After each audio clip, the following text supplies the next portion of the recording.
Saudara, pasangan Deddy Mulyadi Erwan Setiawan unggul dari 3 pasangan lain di Pilkada Jawa Barat berdasarkan hasil survei elektabilitas Poltreking Indonesia.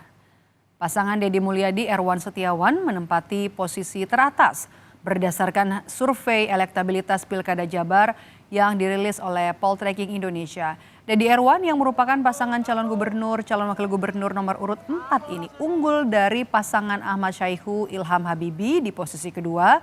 Sementara 2 pasangan lain yakni JJ Wiradinata, Ronald Surapraja dan juga Acep Dadang Ruhiat, Gitalis Dwi Natarina. Selain faktor popularitas Deddy Mulyadi, keunggulan pasangan Deddy Erwan juga karena adanya limpahan suara dari pendukung Ridwan Kamil yang akhirnya maju di Pilkada Jakarta. Cawagupnya yang justru tinggi.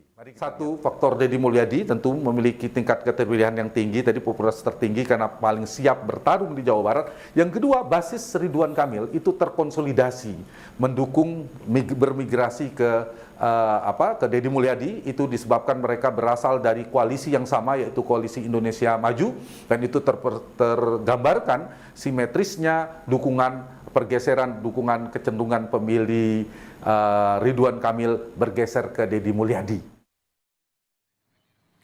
Hasil survei Poltreking yang dilakukan 8-14 September 2024 menempatkan Deddy Mulyadi Erwan Setiawan di posisi teratas dengan raihan 65,9% suara responden. Disusul pasangan Ahmad Syaihu Ilham Habibie di angka 11,8%. Lalu ada pasangan Acep Dadang Ruhiat, Gitalis Dwi Natarina 5,2% di posisi ketiga.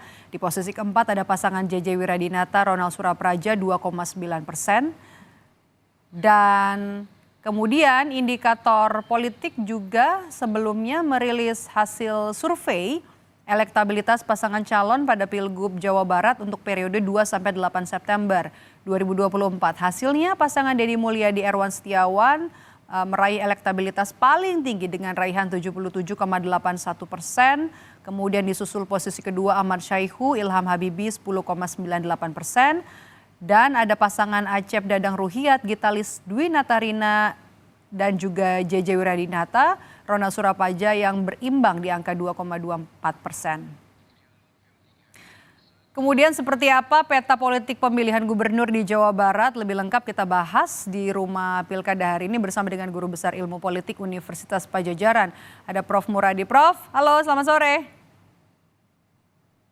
Sepertinya belum dibuka nih mic-nya nih. Oke. Prof. Muradi. Oke. Assalamualaikum warahmatullahi wabarakatuh. Selamat sore, Mbak. Waalaikumsalam, Prof. Ini dari 2 survei yang berbeda dari indikator yang paling terbaru dari Poltreking yang terbaru. Ini ada keduanya sebelum penetapan calon nih. Surveinya dilakukan Deddy Mulyadi dan juga Erwan Setiawan ini unggul dibandingkan 3 paslon lainnya. Benarkah begitu besar pengaruh dari Deddy Mulyadi di Jawa Barat atau ada andil sebenarnya dari Erwan Setiawan? Jadi kalau merujuk pada 2 survei terakhir memang kelihatan agak ada decline 9% ya dari indikator Indonesia ke Poltreking. Jadi memang publik juga menangkap ada menimbang-nimbang mana calon yang paling pas. Tapi kalau melihat dari pola politik di Jabar kan mereka selalu memilihnya pada last minute ya. Jadi ketika pasca masa tenang dan ketika menjelang pencoblosan. Artinya apa? Saya kira semuanya masih mungkin, apalagi misalnya dalam 2 bulan ke depan banyak bisa jadi kejadian-kejadian yang memang tidak bisa kita prediksi. Jadi kalau memang hari ini pilkadanya, maka Kang Deddy bakal punya potensi menang dalam satu tarikan napas lah ya, kata seperti itu ya. Jadi memang akan menang besar di atas 50%. Tapi kalau kemudian dalam 2 bulan ini akan terjadi banyak isu yang saya kira perlu juga kemudian diantisipasi.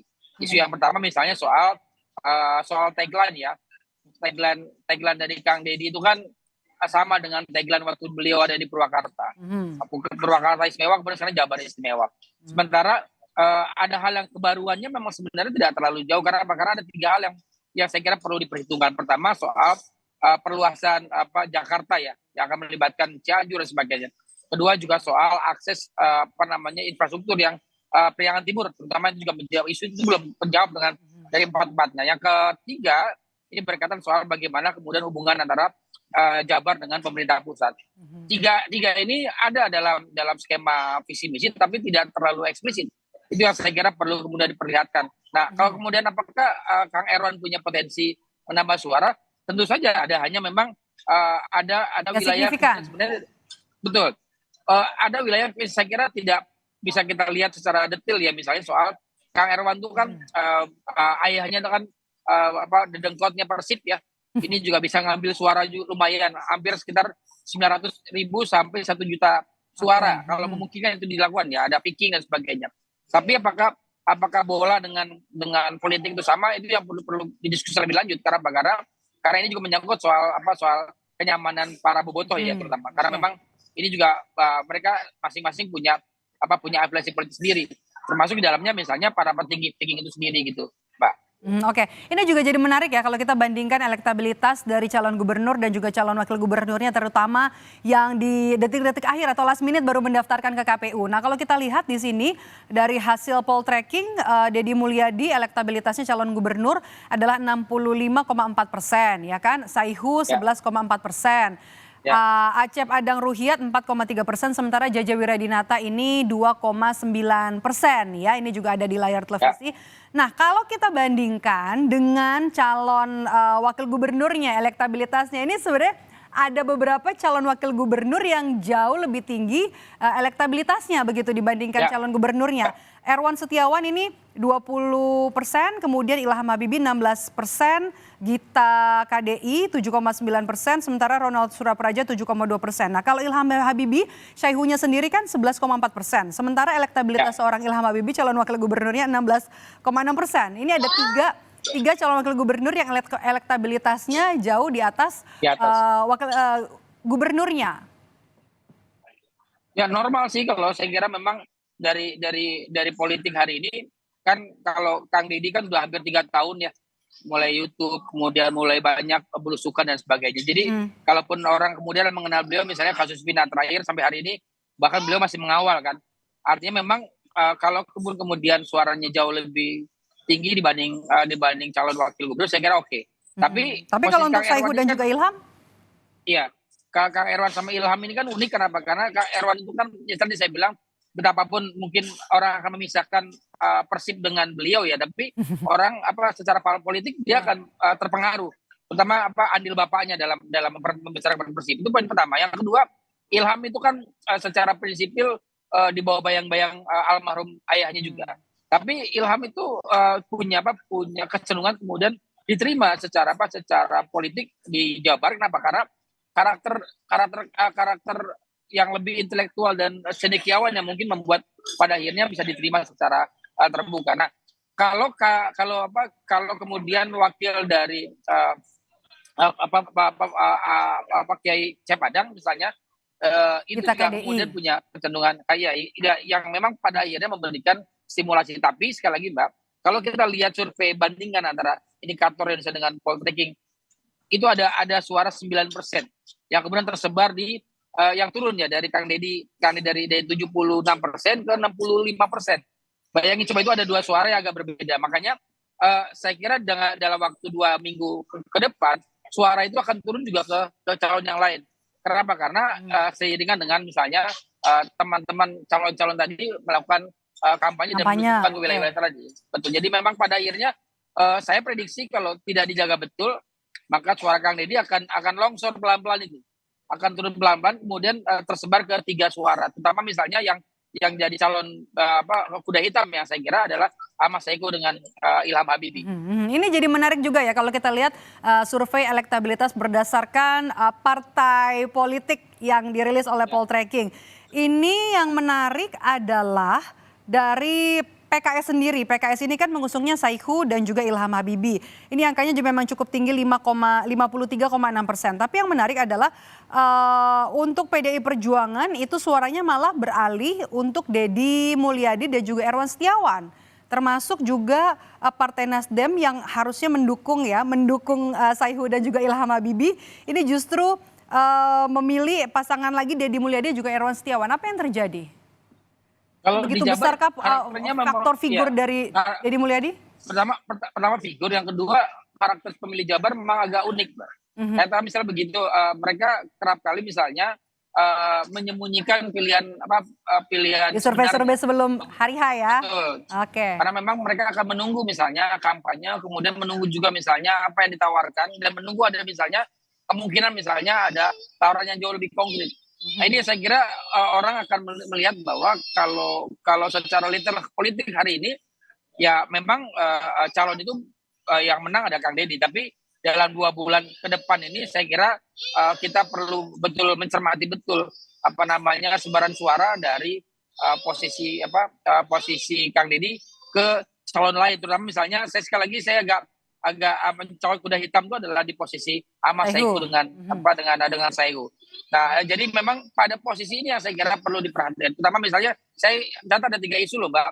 Yang pertama isu soal agama yang memang juga menjadi bagian isu penting di Jawa Barat. Yang kedua yang penting juga lihat adalah bagaimana kemudian daya terima publik dan kemudian terutama misalnya teman-teman PNS ya di Jawa Barat. Itu juga menjadi salah satu. Kenapa? Karena salah satu titik kemenangan dulu Ahmad Heriawan di 2013 misalnya itu adalah dia mampu memobilisasi guru dan PNS yang memang pada akhirnya kemudian memilih yang bersangkutan. Dan yang ketiga, saya kira sekali lagi betul bahwa posisi daya tawar Jawa Barat itu harus lebih tinggi dibanding ketika di era zaman Kang Emil. Kalau ini tidak bisa dikerjakan, publik Jawa Barat akan kemudian memilih calon yang kemudian pada akhirnya seadanya. Ini yang saya kira perlu diperhatikan betul. Oke, kita lihat juga kalau pemilih berdasarkan hasil Pilpres kemarin, ini pemilih Anies Baswedan justru 51,5% ini memilih Deddy Mulyadi, Erwan Setiawan. Sementara pemilih Ganjar Pranowo juga 53,8% memilih Deddy Mulyadi, Erwan Setiawan. Kang, split tiketing. Ya faktor figur lagi sekali lagi saya bilang. Jadi kalau sekarang hari ini misalnya kalau mau jujur saja ya Kang Deddy sudah jauh lebih lama 2 tahun 3 tahun terakhir keliling Jawa Barat tambah isu kasus Bina kemarin misalnya yang booming nasional. Yang kedua 3 calon yang lain kan tidak muncul, bahkan tiga-tiganya nggak pernah muncul sebagai figur yang diperhitungkan. Hasil survei sebelum penentuan pasangan itu kan hampir nggak ada 3 nama tersebut. Bahkan misalnya Mas Saiku bahkan ingin di Jakarta pada akhirnya. Artinya apa? Sebenarnya posisi ini menjadi satu tantangan serius buat warga Jawa Barat. Apakah dengan visi misi yang tadi disampaikan keempat-empatnya itu memiliki stimulasi untuk mengembangkan Jawa Barat sebagai daya tarik nasional ya. Karena begini, salah satu yang kemudian problem selama 10 tahun misalnya eranya Pak Jokowi itu adalah masalah infrastruktur di Periangan Timur ya, di Jawa Barat Selatan yang sampai hari ini mungkin juga tidak terlalu menjadi concern karena mungkin juga waktu selama 2 periode misalnya Pak Jokowi kalah di Jawa Barat.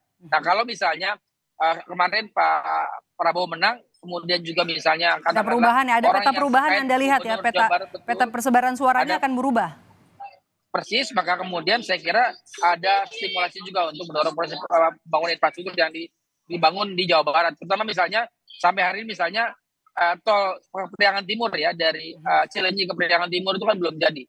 Sudah 10 tahun bahkan kemudian menjadi salah isu utama. Kenapa? Karena ini menjadi bagian penting supaya publik juga kemudian concern pada pilihan tersebut. Dan saya kira Kang Deddy kalau ingin mengambil suara di situ saya kira menarik. Pertama misalnya memastikan bahwa partainya kemudian presidennya yang juga kebetulan dari Gerindra itu bisa concern untuk membangun Jawa Barat. Begitu, Mbak. Oke, kalau kita lihat dari hasil survei Poltreking kan ada juga swing voters ya yang belum menentukan pilihan begitu.